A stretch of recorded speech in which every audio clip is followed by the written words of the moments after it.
I'd like to talk about some corporate officers. John Nance Gardner once said that the role of the vice president isn't worth a bucket of warm spit.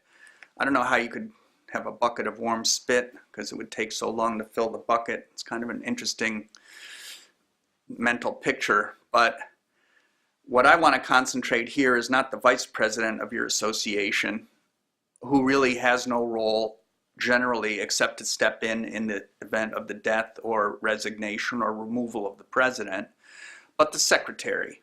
And I want to specifically talk about minutes. There's a reason they call minutes minutes. Minutes are a record of what's done at a meeting, not what's said.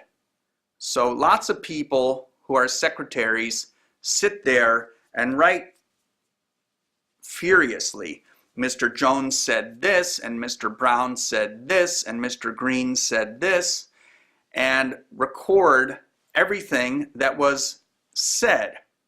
That's not the function either of the secretary or of the minutes. The minutes are easy.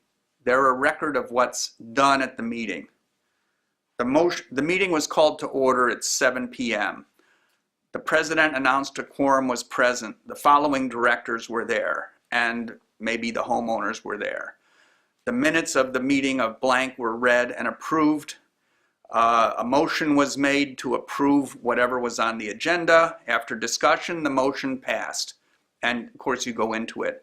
And that's just basically how you go down the list of things that are considered, what the result was, and you move on. So the minutes for a 2-hour meeting, and ideally you should get the CAI book or video on the 1-hour board meeting, but because if your meetings are going 2 hours, you're taking too long.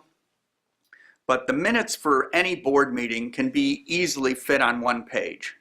And if they're longer than a page, there's something wrong with how you're doing it. It's not that difficult.